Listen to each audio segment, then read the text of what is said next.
কিরে,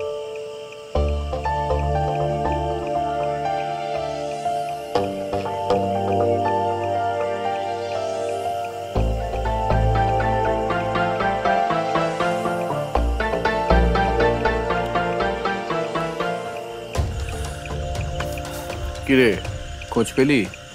হ্যাঁ, জায়গাটার ডেসক্রিপশন একটা ধাঁধার মধ্যে দিয়ে গেছেন কেদারবাবু। উফ, শেষ বেলা তো ধাঁধা মানে বার করতে পারলি? এখনো পারিনি। পারবি পারবি, তুই পারবি, তোকে এমনি এমনি বাঁচিয়ে দি।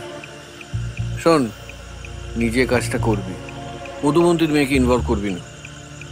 7 কিলোমিটার দূরে আমি একটা শোয়ে যাচ্ছি, তোর কাজ হয়ে গেলে তানপুরা নিয়ে সোজা আমার বাড়ি চলে আসবি। এই নাম্বারে কল করে নিবি, গাড়ি বন্দোবস্ত থাকবে। বাই।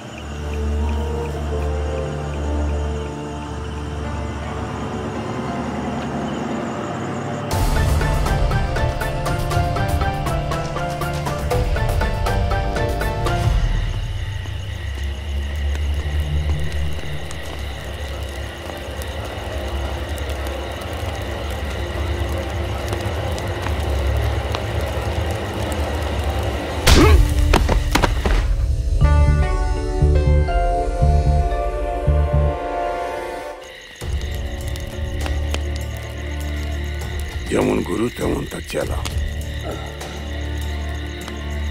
একে আমার প্রথম থেকে সন্দেহ হয়, তালিম নিতে এসে তালিম না নিয়ে তানসেনের তানপুরার খোঁজ। এতদিন ধরে পিছু নিতে নিতে আজ এখানে এসে এখন জলের মতন সাফ। Why did you do this, আলাপ? কেন করলি এটা? তুই এখনো চুপ করে আছিস? কি চাসটা কি তুই? আলাপ, তোমার মতো সঙ্গীত প্রতিভা আমি এই জীবনে একজনের মধ্যেই দেখেছি। আমি জানি মধুবন্তীর কাছেই ওই তানপুরা আছে। বংশ পরম্পরায় ওই তানপুরা শ্রেষ্ঠ ছাত্রের হাতে তুলে দেওয়াটাই নিয়ম। আমি চাইব মধুবন্তীর শ্রেষ্ঠ ছাত্র হয়ে তুমি ওই তানপুরা আমার কাছে নিয়ে আসবে। কিন্তু স্যার, আমি শ্রুতিকে না জানিয়ে।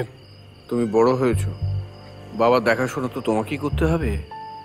তোমার বাবার শরীরের যে অবস্থা শুনলাম, এদেশের ট্রিটমেন্ট সম্ভব নয়। আমার কাজটা করে দাও, তোমার বাবার বিদেশের ট্রিটমেন্টের বন্দোবস্ত আমি করে দেবো। তাছাড়া বার্কলি স্কুল অফ মিউজিকে তোমার স্কলারশিপের ব্যাপারে আমি কথা বলে নিয়েছি। তোমাকে ভালোবেসে কোথায় যাবো শেষে জানি না, সেই দেশে চিরাগো আছে তবে সে আন্ধারে নিখাদে গান্ধারে কে তাকে প্রাণ ধারে প্রেয়সী তোমা বিনা।